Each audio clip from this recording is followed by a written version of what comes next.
Mavis and Thumper are core engines. We all know this. And if you click on this video, you'll know that I've made models of them. These two are characters I've been itching to make for a long time now. And at last, a few months back, I was able to finish them up both for my collection.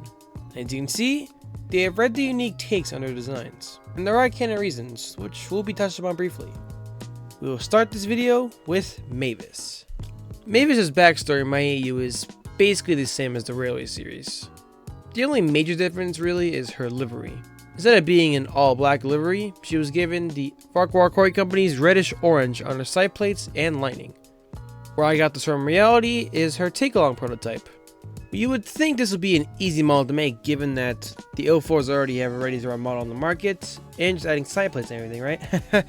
Wrong! Mavis as a model was quite the bitch. I made her using the old Pickman tooling got from Real Sheffield.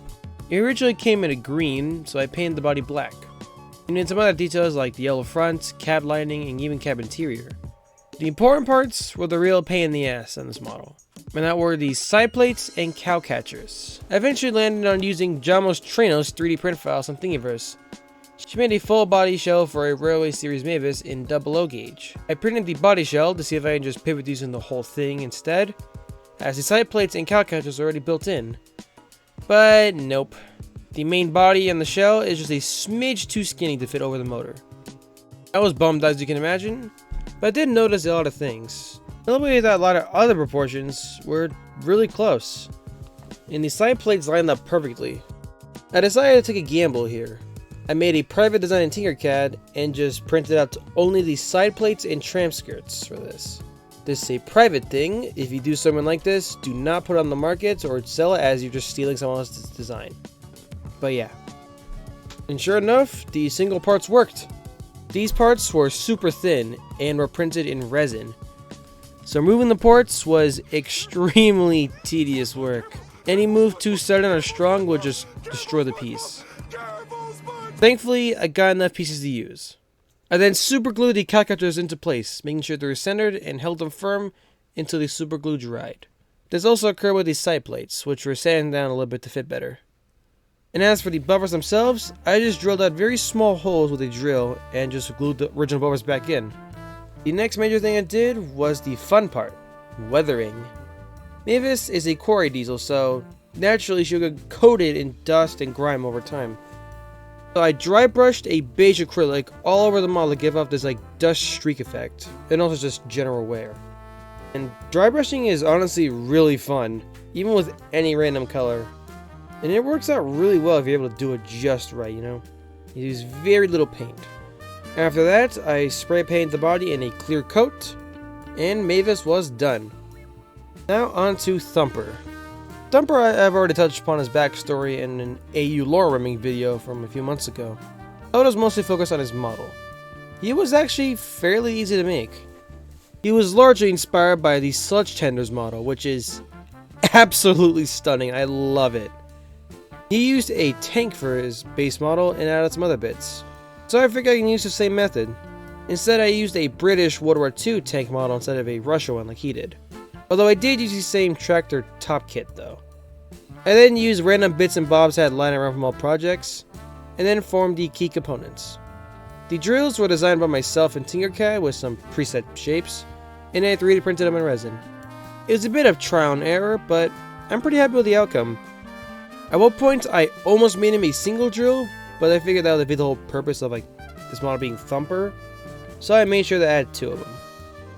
They're technically not pistons like in the actual TV series episode, but it looks good enough, so. You notice that some of my main livery like liberties are the yellow front and the black cab. These are intentional, but mostly they add some color distinction and variation. I then dry brushed the hell out of Thumper in beige like with Mavis, and then clear coated him. After that, Thumper was done. I am really happy with these models, especially Thumper. My childhood oak Glubshido is now in my model collection. This is just so cool, you know? Thumper's like the Glubshido ever. Thank you all very much for watching, and I will see you all same time next week. After a very, very long time of trying to start this whole project, I have finally gotten to making some narrow gauge engines. Now initially, I was kind of hesitant on making narrow gauge engines as my setup is mostly just for displaying double O gauge engines, and I don't have any end scale track at all. But I figured it'd be fun to make them regardless, so I made a few anyways. So far, I have made 4 engines: Skarloey, Rheneas, Peter Sam, and Rusty. And we will cover each engine one by one. For these little guys, we'll just jump straight into the modeling process.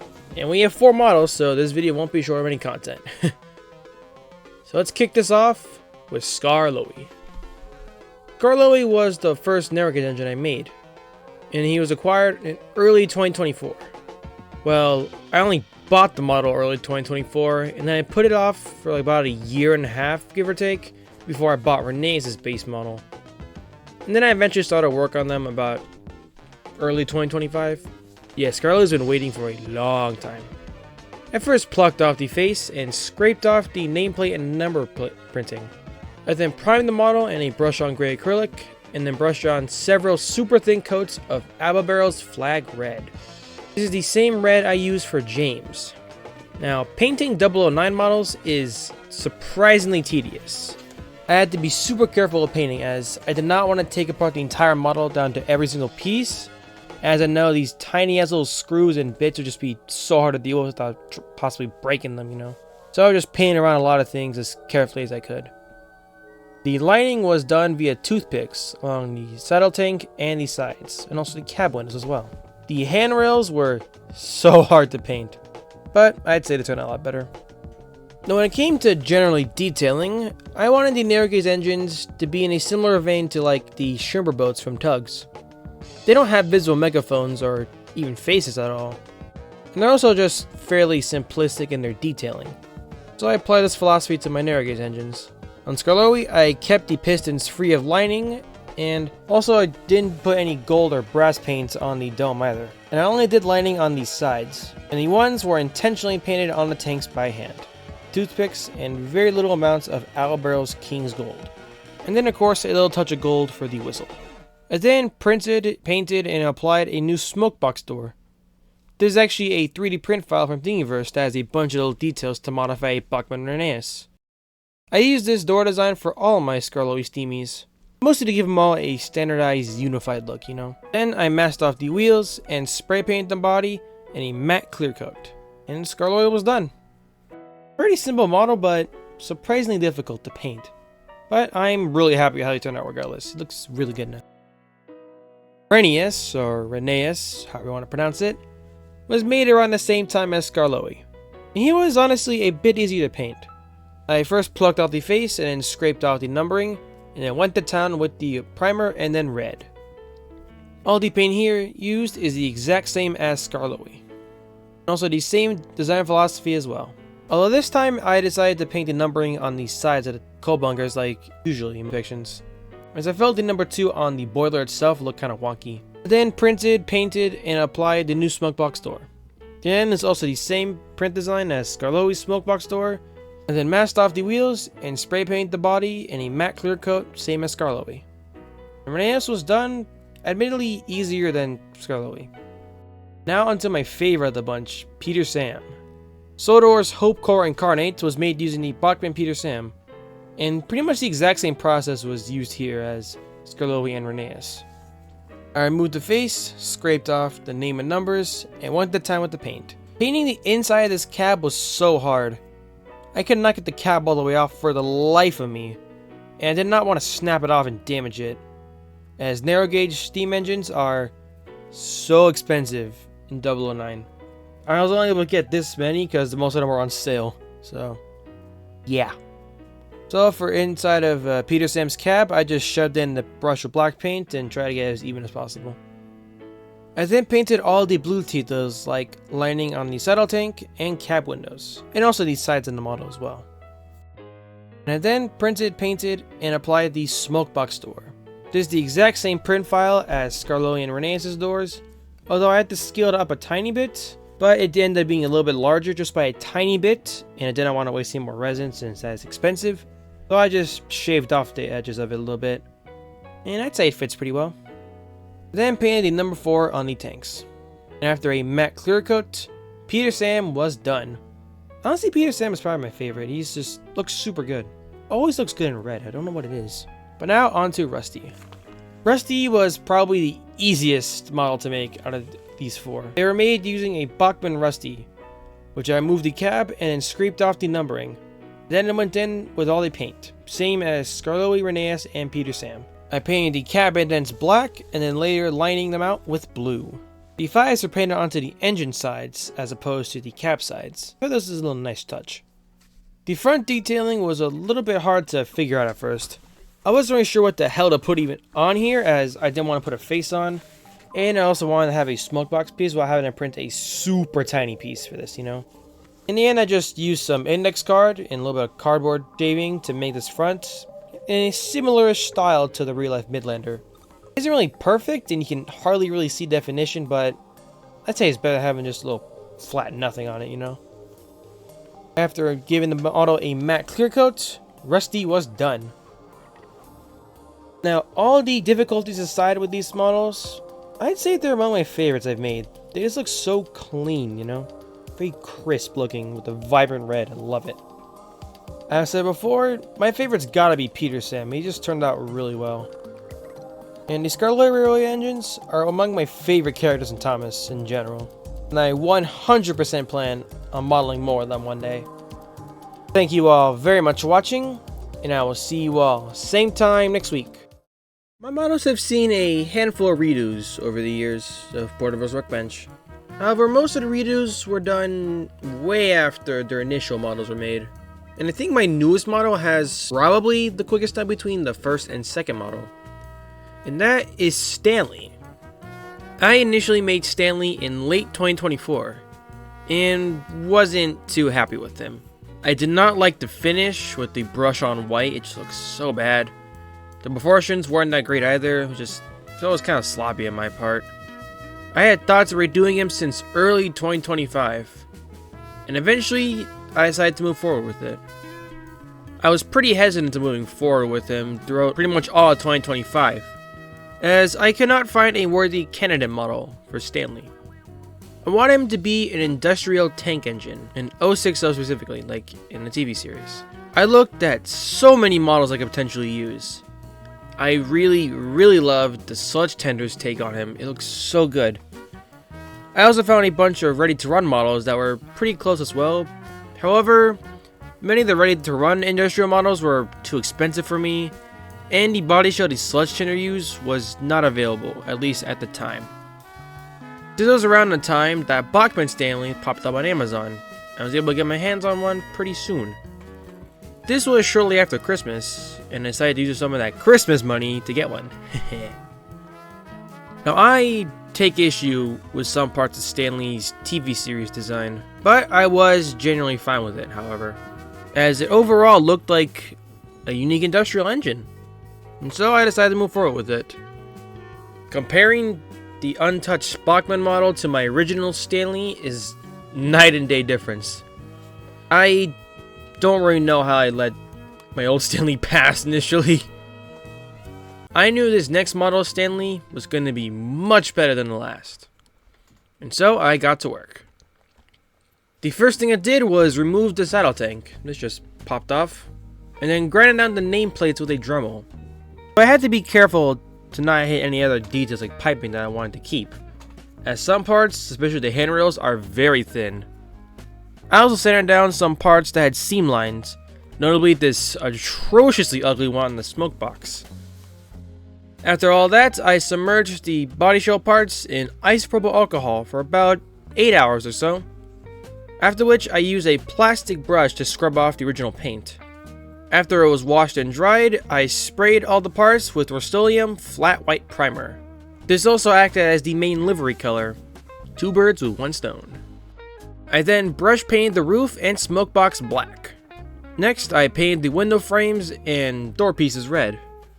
Various bits all over the model were painted in silver, like the handrails and pipes, and also the funnel. I feel like the silver funnel is a unique Stanley touch. Although I might add a gold cap to it later, but I'm not sure of that yet. I salvaged the smoke box door from my original Stanley model for this new one. I had to do a little bit of sanding on the door, and I have yet to fill in the gap here. But it's all painted black inside and isn't that noticeable, so after that, I struggled to find what else to do with this model to make it stand out more. Eventually, I landed on painting the inner part of these side rods gold. I used a toothpick to paint the indents on the rods, and this actually helped the model a lot. I'm surprised. This was when the model really started coming together. That new color introduced to the chassis area really helps the model, I feel. He is owned by the Earl of Sodor in Porter vs. Continuity. He does have to keep up appearances after all. After brushing on Mod Podge matte sealant on the smoke box and roof, I reassembled the model. Stanley was done. I am really happy with him, way more than my initial model. Then again, I do still think he feels kind of plain, if you know what I mean. Things a lack of details on the running board, like a lamp irons or something, but who knows. One day I might find something to add to him to make him look less standard looking, a little more detailed. But for now, I see this as a massive step up from my old Stanley. Stanley looks so much better now. Thank you all very much for watching, and I will see you all same time next week. I know I previously said I would slow down on new models, especially due to financial and space reasons. But this time, I couldn't help myself. Welcome to Porter vs. Workbench. Today we will be spotlighting Bill and Ben. Here is how I made them. Bill and Ben were made using the Rapido Portafar Bagnall twins. These two are without a doubt the smallest 00 models I own. They are really tiny, and they run really well too. It is so weird seeing this in person, it's crazy. I intentionally strayed from using the yellow variants of the models already available on the market. This is what a lot of people use for their Bill and Ben models, and it's understandable as to why. All I gotta do is rub off the lettering, stick on faces, and maybe even nameplates. Hell, even some lettering if you really want to, and you already have Bill and Ben. But I wanted to do something different for my interpretation of these two. I honestly find the shade of yellow for these Ready to Run models too yellowy for me, if you know what I mean. I personally like Bill and Ben a more ochre / orangey kind of color. A little bit on the warmer side, you know. I initially wanted to use two Alfreds as opposed to Alfred and Judy 2-pack, as Alfred's saddle tank is smooth with no riveting. But they were out of stock at the time, so I settled for the green 2-pack with Alfred and Judy. This was very expensive to import. My wallet is still hurting after this. All that aside though, these models are great, I love them.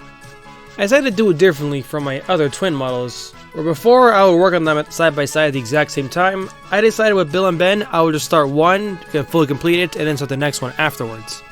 So I first started with Judy, as I knew I would mess up more and more, this is my first time with the model, and then I'll eventually perfect it with Alfred. The cab and saddle tank are separate pieces, which made painting very easy. I was able to pop them off without much hassle. I gotta say, these screws holding the cab and the chassis block are some of the tiniest screws I've ever seen. I had to use a piece of double-sided tape to hold them in place. If these rolled off my desk, they will end up in the back rooms. My next discovery for the saddle tank is entirely plastic. The riveting is just relief detail, so I was able to sand it off. After sanding off all the old paint, riveting, and all other stuff, I painted the saddle tank and parts of the cab in pink. This was a step I was unknowingly skipping when painting other yellow models. A pink undercoat helps yellow paint show up better and more vibrant. Helps even it out and makes it look better, you know. As yellow paints are very hard to paint evenly, especially if you want to minimize coats. I eventually saw videos explaining this process and I figured I'd try it. This is the first time I've ever tried this on a model and oh my god, it works so well. It only took a few coats of paint before it looked really good. The pink was applied using a pink oil-based paint pen by Sharpie, and the yellow shade of paint I used was Appleberry's King's Gold, just brushed on in thin coats. While the paint was drying, I shifted my focus to the wheels. Did I ever tell you how much I hate valve gears and painting wheels?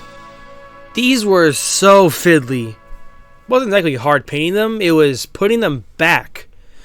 Oh man, that was so difficult. Whenever the gears lined up, the crosssets will come out of the pistons.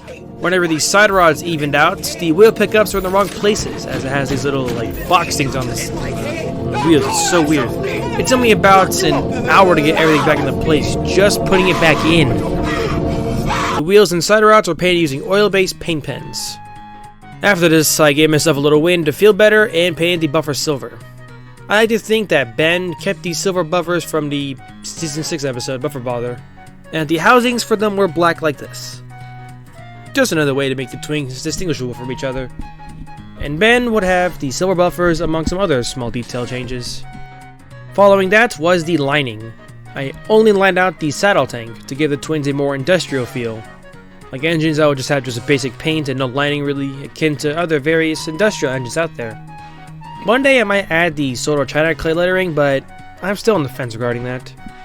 Once all the paint was dry, I brushed the saddle tank and cab with matte finish Mod Podge.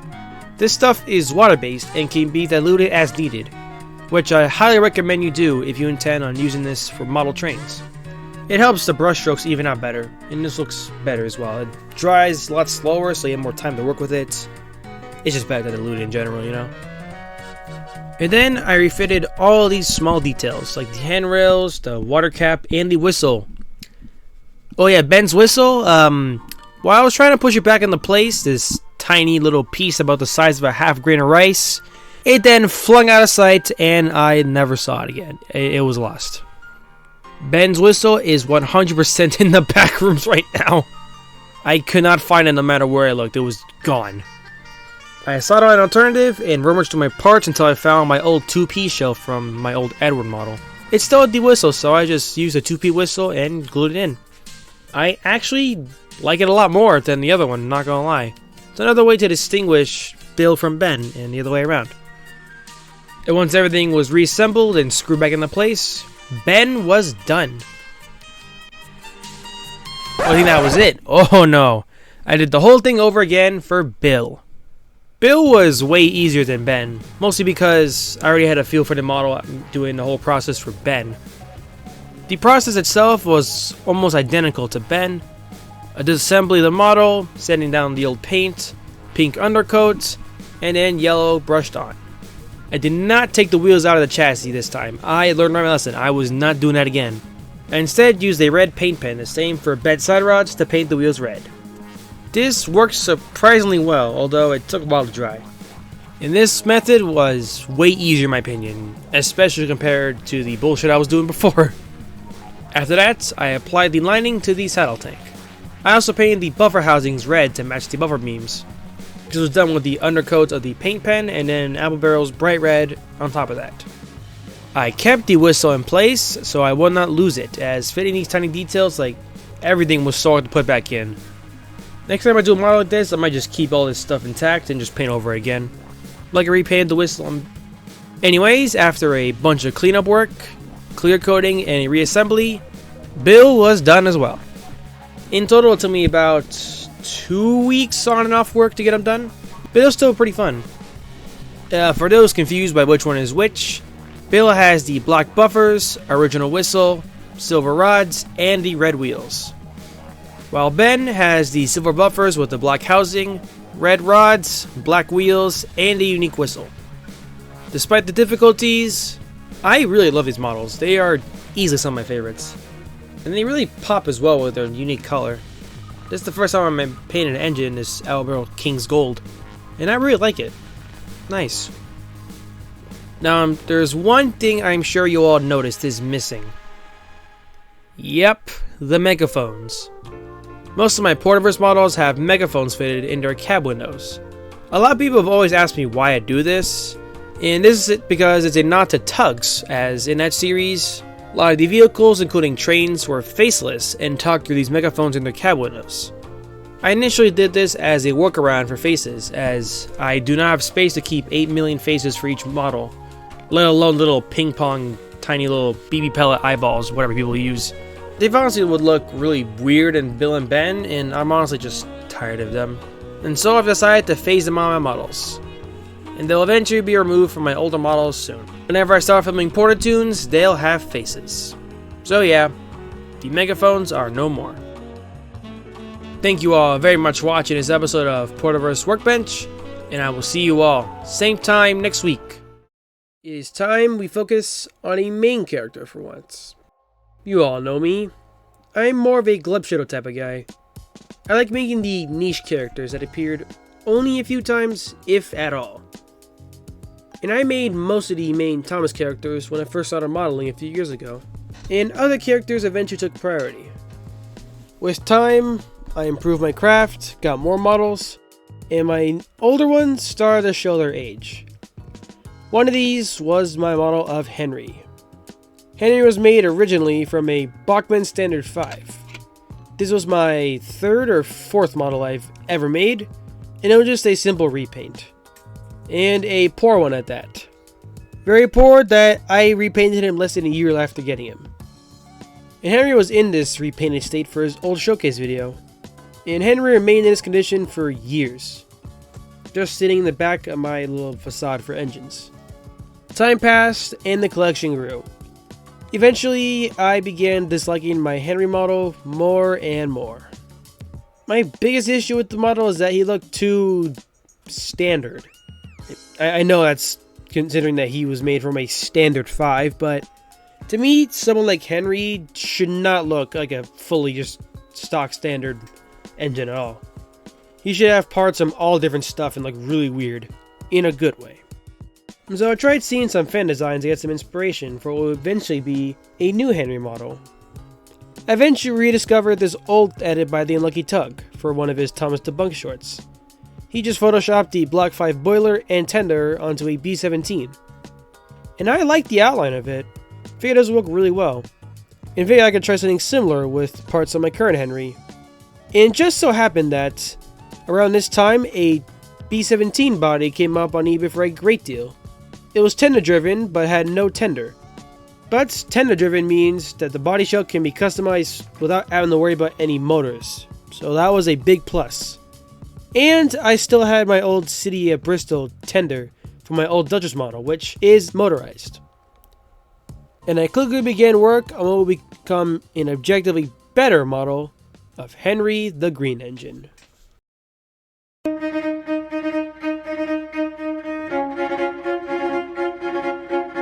While I waited for the new chassis to arrive, I took the Standard 5 apart and drowned the boiler and cab in isopropyl alcohol.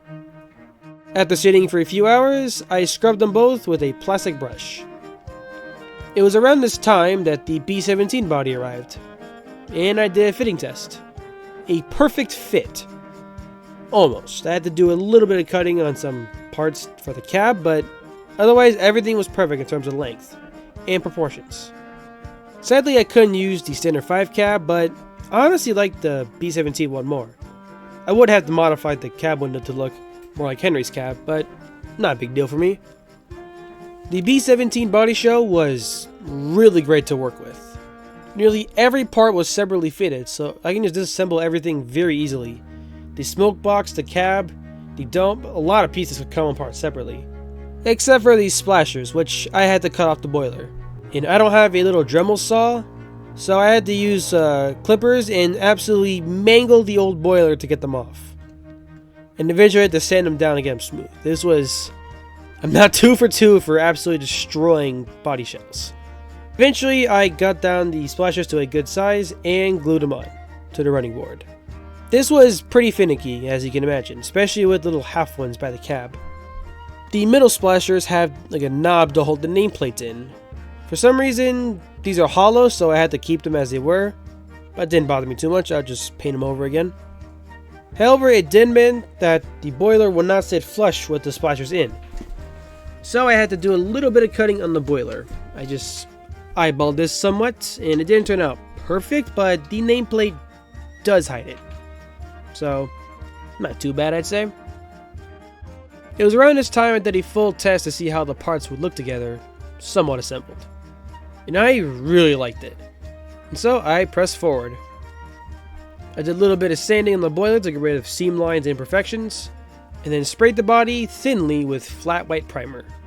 I did a little bit more sanding, and then primed it again very thinly. My old Henry model didn't have handrails, and I was able to make out the handrail holes in the body shell again, and so I used the B17 handrails and knobs for this. So that worked out in the end.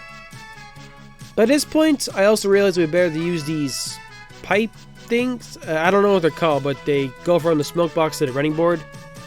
The ones from the B17 fit better, and the ones from the Standard 5 didn't reach. So I just cut them off the smoke box, again manualing it, and then gluing them in the paints. These side rods were also painted red around this time. They took some time to get right. The paint wouldn't stick or go on the way I wanted. So you see a few of the attempts I made throughout the remaining work in progress pics. After this, I returned my focus to the boiler and began brushing on the green. This is a custom acrylic mix I made years ago when I did my first repaint of Henry, meant to match his Season 5 shade of green, which is my personal favorite for the green engines. Tragically, I cannot remember the recipe to save my life, so I made sure to ration all I could in the bottle. And I was very careful how much I used, and I didn't put any of my little paint plate, I just took it from the brush out of the little cap. Yeah, I was really rationing this, as I want all my green engines to match, almost exact. After a few thin coats, I switched to black and red for the running board and pistons. Then I did the lining in red. I think it's my first time doing lining by hand in a while, so it was a little tricky to get right, but thankfully my green mixture is really thin now, so touch-ups were seamless. It was around this time that I tackled the nameplates. I painted the red for the splasher lighting first, let that dried, and then painted just the nameplate part black, making sure to leave a thin line for the red. And once that dried, I painted the outline of the nameplate in gold, and also the little knob as well. Voila! A nameplate. I know it's blank, doesn't have any lettering, but for now it's good enough for me. One day I might get custom plates, but for now this will be like this. I then did some catch-up work with a tender. I basically left it alone for most of the process, so I eventually did all the steps again for the tender, including the lettering and lining by hand. The tender shell is a bit large for Henry, I admit, but I do like the outline of it. Maybe I'll shave off the bottom a little bit to shorten it, or find a smaller shell for it, possibly. This model is tender driven, so the tender has to be motorized, and my old Duchess tender was all that I had. But for now, Henry got a big ass tender. Once all the painting was done, I brushed on matte finish Mod Podge for the clear coat. This is my new go-to clear coating after Rust-Oleum matte clears numerous attempts and failures. See my Astro Train video for that. After that, and a quick reassembly, Henry, the green engine, was complete once again.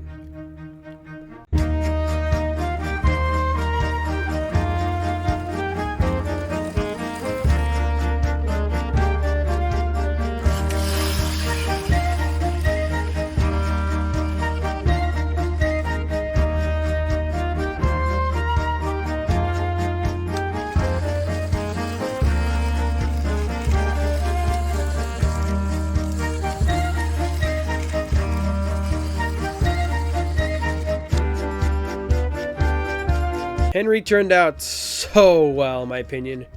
He is easily one of my favorites in the collection. Top 3 for sure now. 3. You get it? I am really happy with him now. Now, are you all probably wondering, who is next on the workbench? Well, I don't have any new models in the works right now, and that will probably be the case for the foreseeable future. I am running out of space for model trains. This little facade of the sheds with a few rows of track, that is my entire setup.